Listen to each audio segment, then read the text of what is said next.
Donc, bonjour à tous, donc Sofiane Bouchek.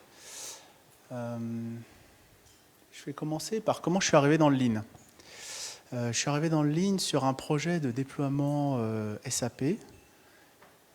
C'était un outil de facturation en centre d'appel qui ne sortait plus de facture. La mission était de déployer ce projet, de faire la conduite du changement, de faire l'accompagnement des équipes pour qu'elles adhèrent à un outil de facturation qui ne sort pas de facture. Voilà, c'est comme ça que j'y suis arrivé, devant l'impossibilité de remplir une telle tâche. On s'est dit, mais comment on va faire? Et donc, on est arrivé sur le Lean. Et on a commencé à se dire, bah, qu'est-ce qu'on peut bien faire? Et on a utilisé les outils du Lean et on a obtenu des résultats. On a fédéré les équipes autour d'outils simples qui ont, je dirais, sur une situation très dégradée, sur une situation compliquée, puisque le client appelle tous les jours pour dire « mais où est ma facture ?» Et juste, on n'a pas de réponse. Voilà. Comment on va remobiliser les équipes, motiver, faire quelque chose par rapport à ça. Voilà. Et on y est arrivé, avec des outils simples, des outils accessibles à tous, et en quelques semaines, quelques mois. Et donc, après, j'ai franchi le grand saut. Je suis rentré, j'ai rejoint Opera & Partners, qui faisait du Lean dans les services. Et au fur et à mesure des projets, on a fait des centres d'appel différents. Des centres d'appel commerciaux, des centres d'appel services après-vente, des centres d'appel support, des centres d'appel internes, ressources humaines. On a fait les projets les uns derrière les autres. Et à un moment donné, j'ai bien aimé la présentation de Marco, qui disait, bon, on fait les projets, mais juste, on ne fait jamais de check et on ne fait jamais de acte. On fait quand même le check pour savoir si on a atteint nos objectifs, mais c'est sûr, on ne fait jamais de acte. Et donc, au bout de X projets en centre d'appel, on s'est dit, mais est-ce que peut-être il y a quelque chose à apprendre? Et quand on se posait la question, on s'est dit, bah oui, il y a des résolutions de problèmes génériques, il y a des choses qui se dégagent, et des choses que, il n'y a que le Lean qui en parle. Donc on s'est dit, c'est l'occasion de le présenter. Voilà. Alors on va commencer par une petite animation. Vous avez des post-it sur la table. La question, elle est toute simple. Le Lean démarre du client. Vous, comme client, quels ont été vos 2-3 derniers appels? Quel a été le thème de vos 2-3 derniers appels, quel qu'il soit, à un centre d'appel? À votre opérateur télécom, à votre banque, à votre je ne sais pas quoi. Quel a été le thème? Juste, quelle a été votre demande, en fait? Voilà. Donc, on va juste séparer en 2 tas. Création de valeur.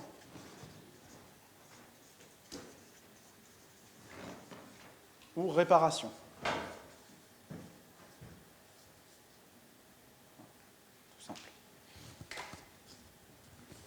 Réclamation, dossier, dégâts des eaux. Bon, réclamation, je pense qu'on n'a même pas besoin de poser la question. Résiliation, abonnement Internet. Bon, c'est une création de valeur, ça? Oui, préparation. Oui. Problème box Internet. SAV TV. Donc vous voyez où je veux en venir, on a une proportion de réparation qui est nettement plus importante que de la création de valeur pure. On appelle les centres d'appel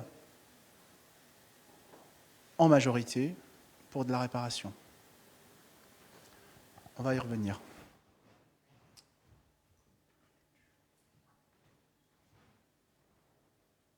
Quand on rencontre les managers de centres d'appel, qu'est-ce qu'ils nous disent?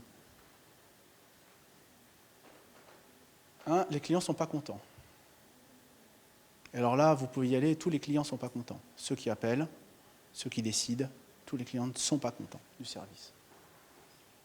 2, les volumes ne cessent d'augmenter. On est débordé. 3, les équipes sont mécontentes ou fatiguées. Bref, on a de plus en plus de mal avec les équipes. Et on ne cesse de nous dire qu'on est trop cher. Donc quand on est dans une situation, qu'on est manager, dans une situation où les équipes sont à bout, les clients ne sont pas contents et le sont de plus en plus, les volumes augmentent et on est déjà trop cher. Qu'est-ce qu'on fait?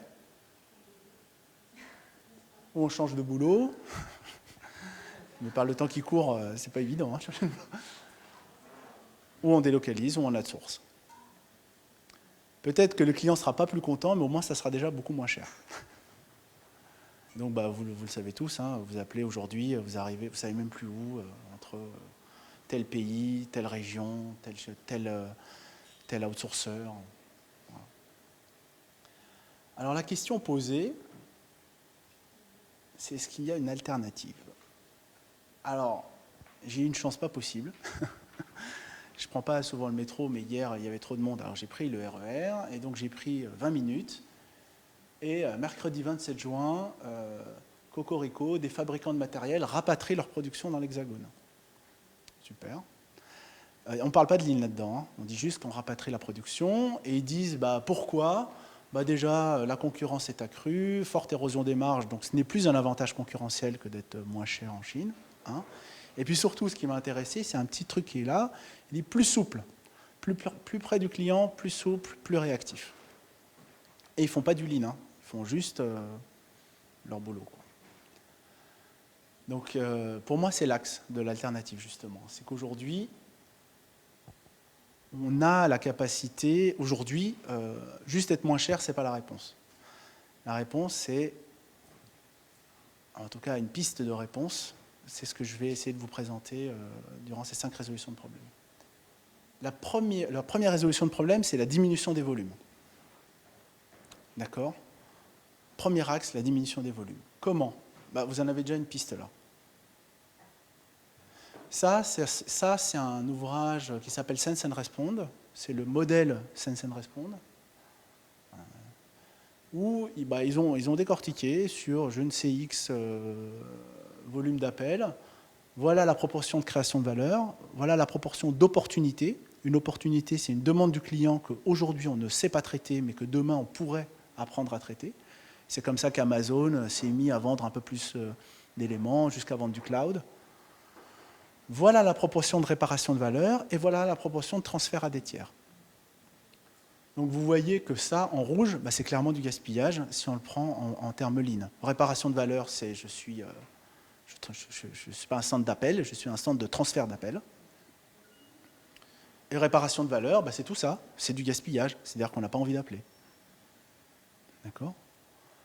Donc la question, c'est comment on peut transformer cette opportunité, ces gaspillages, en opportunité de gain ou en amélioration. Donc là, on rentre dans un exemple, c'est une équipe front office vendeur. Donc, grosso modo, c'est de l'octroi de crédit. Vous avez une équipe qui fait la validation du crédit, puis vous avez une équipe de commerciaux qui vont faire le tour des sociétés automobiles, sociétés de vente, qui vont leur vendre la capacité de faire du crédit. Suis-je clair? Je répète. Par exemple, ils vont aller voir, je ne sais pas moi, ils vont aller voir Peugeot, et vont leur dire, voilà, on fait un accord commercial entre nous, et puis maintenant, quand vous vendez une voiture, vous pouvez faire le crédit chez nous. Et le crédit, boum, il arrive directement dans les back-office. Mais il y a un commercial qui fait ça. Le commercial, ainsi que le réseau Peugeot, va avoir des questions par rapport au contrat, par rapport au dossier en cours, par rapport à tout ce que vous voulez. Et il y a un front office qui est chargé de répondre à toutes ces questions. D'accord ? 3 actions mises en œuvre. Réparation du fax. 10% des appels, c'était « Est-ce que vous avez reçu mon fax ?» La réponse était oui, c'était non, ça dépend. Puis à un moment donné, recherche de cause profonde, est-ce que le fax fonctionne? Mais vous savez, moi je suis front office, vous savez ça, j'en sais rien. C'est exactement ce qui a été décrypté tout à l'heure, c'est-à-dire qu'avec ce problème-là, ils ont dû appeler l'informatique, le télécom, savoir qui était responsable de quoi, et ils ont découvert effectivement qu'un fax, quand on appelle avec un certain type de ligne, ne fonctionne pas. Donc ils ont donné l'autre numéro de fax, boum, les appels en diminuent. Changement des habilitations. On leur demandait de liquider le dossier. Ils disaient, est-ce que le dossier est liquidé? C'est-à-dire, est-ce que l'argent est transféré? Mais ça, c'est pas la même équipe et tout ça. Ils ont dit, ouais, mais il y a des cas, c'est hyper simple. Enfin, voilà, c'est un cas simple, classique, c'est validé. Est-ce qu'on pourrait obtenir l'habilitation pour? Et hop. Parce qu'évidemment, quand on demande la liquidation et qu'on ne la fait pas, le type rappelle, évidemment. Et une formation de l'équipe commerciale. C'est-à-dire qu'ils ont rencontré les commerciaux, ils leur ont dit, mais vous savez, il y a un certain type de questions, la réponse, elle est dans l'outil. Regardez, c'est là. Vous posez tout le temps la même question, on vous a fait un petit module pour vous expliquer juste la réponse. On vous laisse une version papier, vous la laisserez au revendeur. Pareil. Résultat, diminution de 27% des appels en 3 mois. Quand vous diminuez de 27% les appels, vous n'avez plus du tout la même atmosphère d'équipe, situation. Surtout que c'est eux qui ont tout fait. Hein. C'est pas moi qui ai réparé le fax. C'est eux qui ont mené toute la résolution de problème.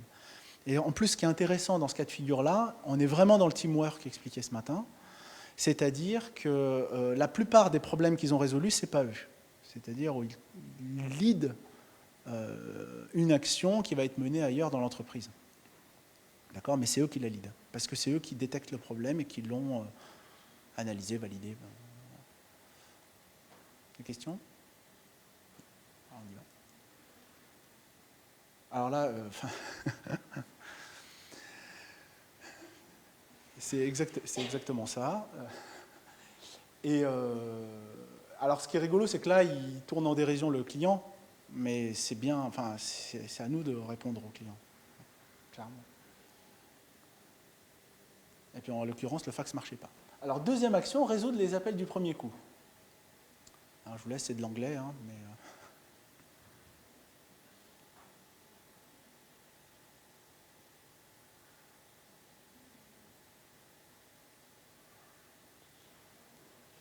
J'ai fait des projets où 50% des appels étaient transférés.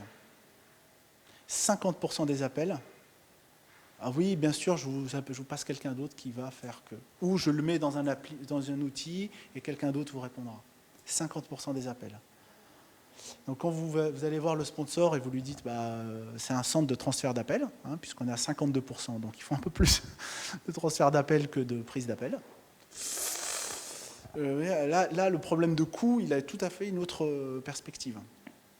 Et encore une fois, on est dans le lean, puis de toute façon, c'est la vérité.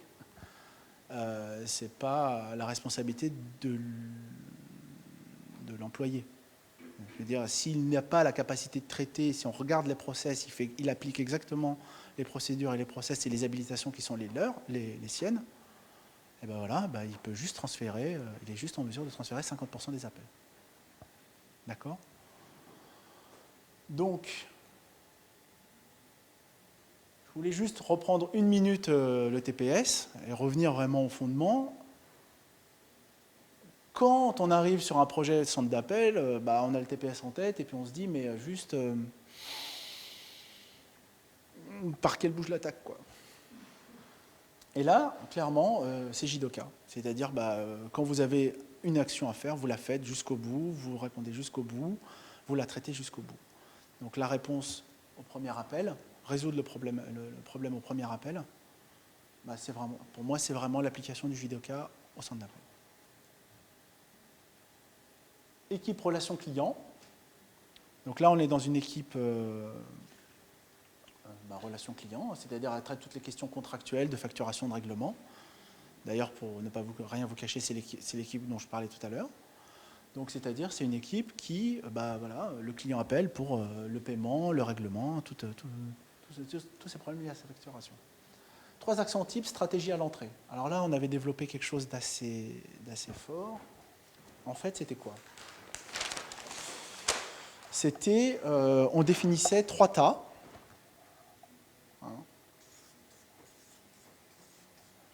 Tout le monde sait faire. Certains savent faire. Personne ne sait faire.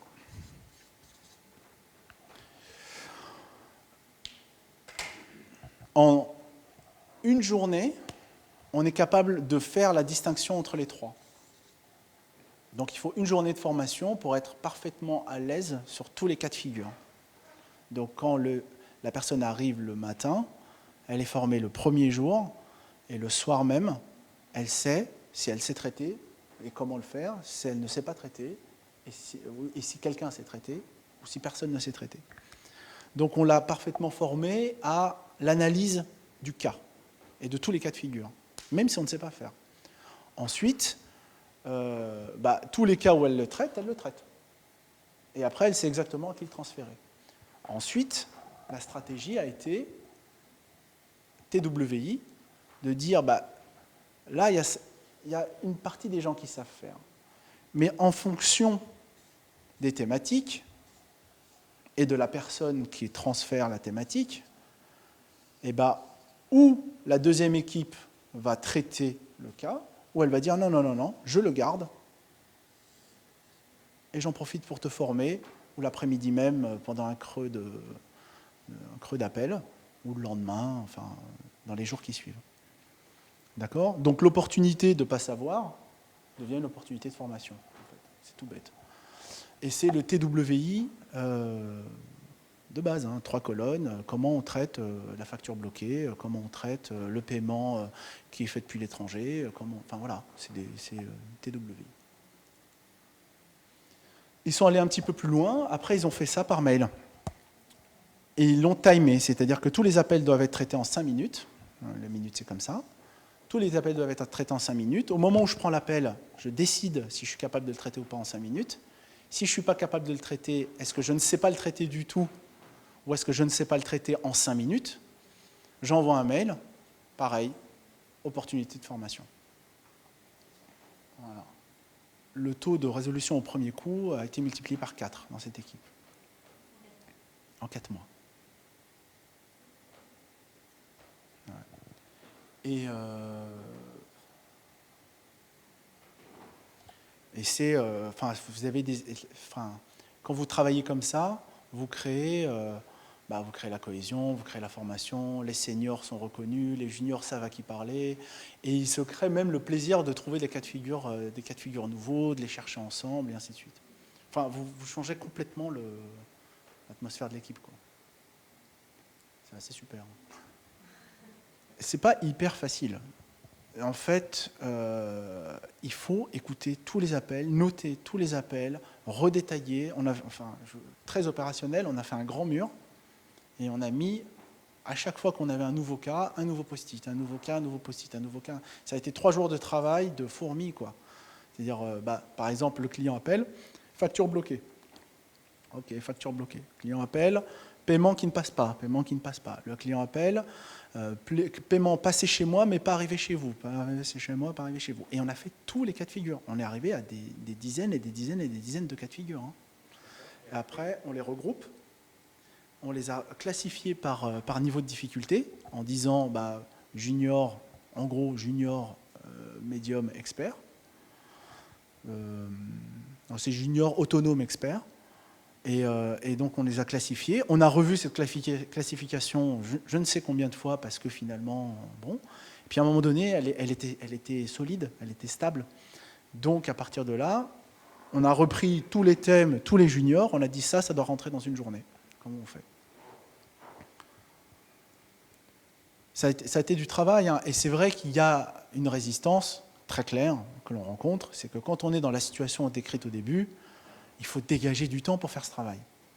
C'est pas énorme, c'est quelques jours de travail, mais quand même, quand vous dites il me faut 2 personnes pendant 3, 4, 5 jours pour faire tout le travail, on vous dit regarde les volumes.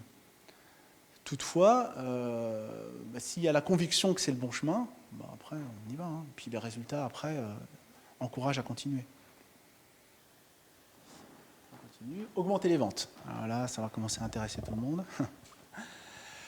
Donc, augmenter les ventes. Alors, je vais mis Teamwork parce que ça a été vraiment la clé sur l'augmentation des ventes.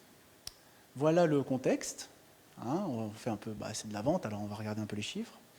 Donc, vous avez ici des équipes qui ne sont pas à l'objectif et quelques équipes qui le dépassent, dont 2 équipes qui le dépassent largement.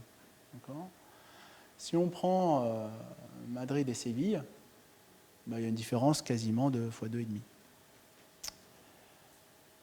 Le projet s'est fait à Madrid et les résultats sont les suivants.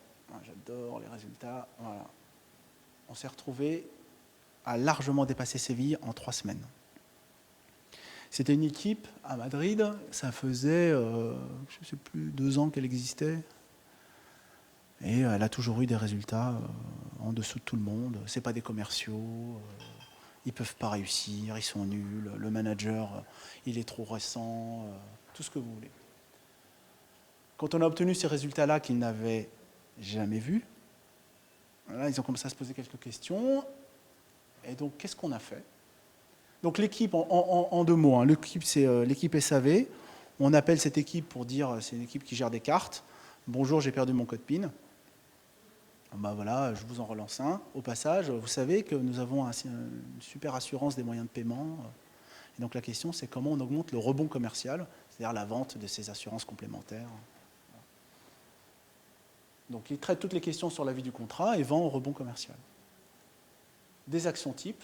1. Reformation en interne. Il y avait des produits qui ne se vendaient pas. Donc, on a commencé à mettre un visuel sur les produits qui ne se vendent pas. Un visuel en équipe.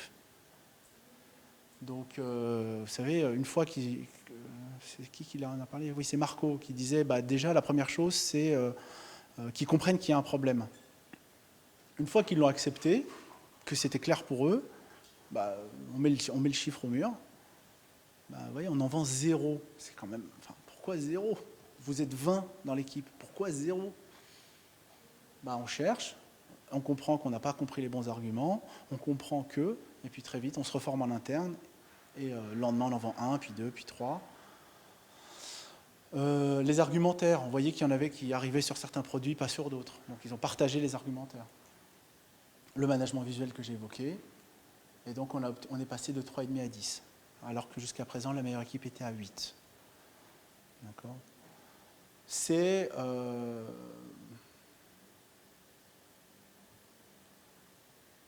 juste du partage de bonnes pratiques, juste du visuel et attaquer le problème ensemble, standardiser. Voilà.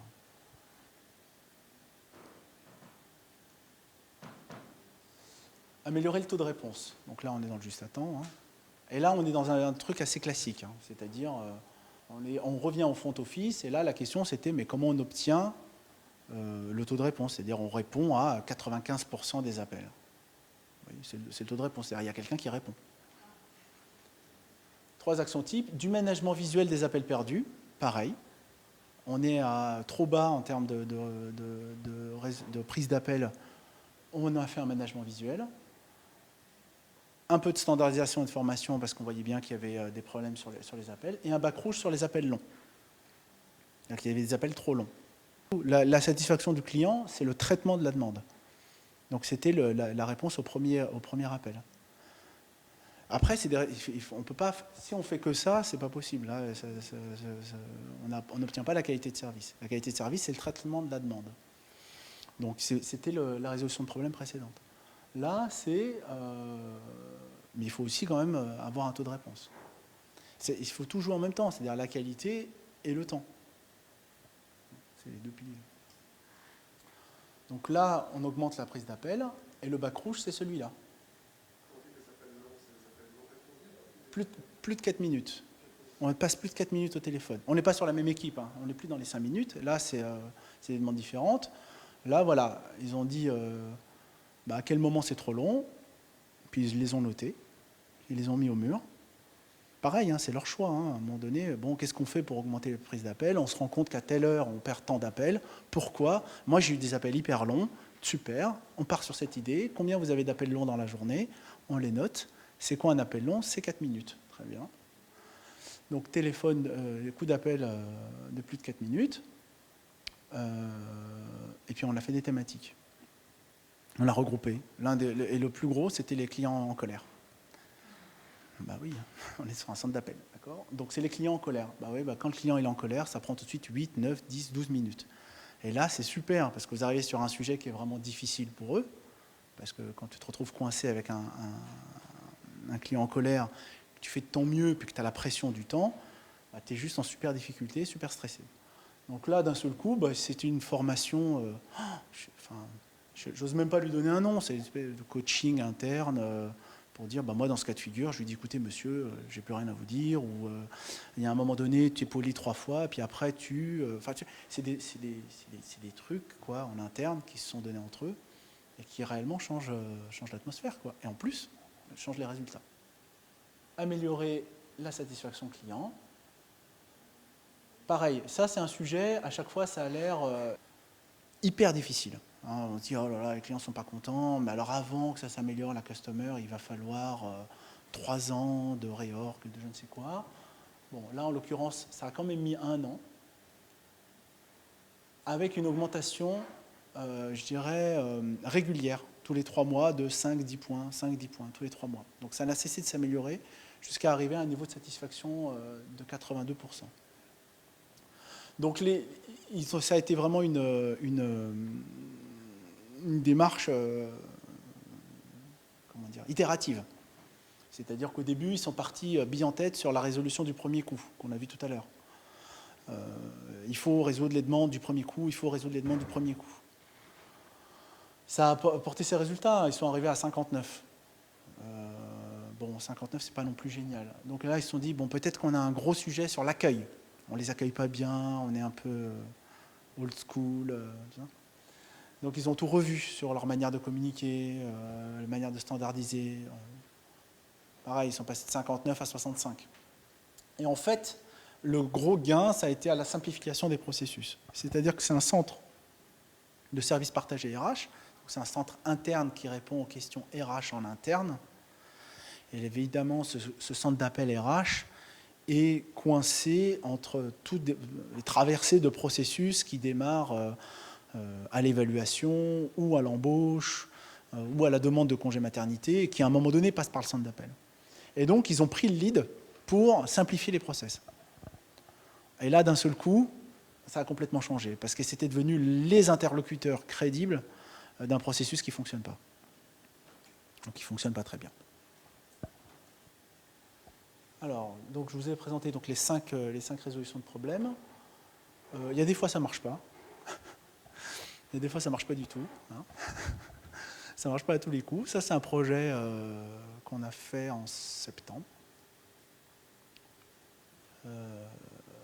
Donc là c'est une équipe d'assistance commerciale. Donc c'est un centre d'appel encore une fois interne, mais qui répond aux questions des commerciaux qui ont des problèmes sur leur application informatique, sur une procédure, sur ce qu'on veut. Donc, pareil, on a voulu réduire les appels.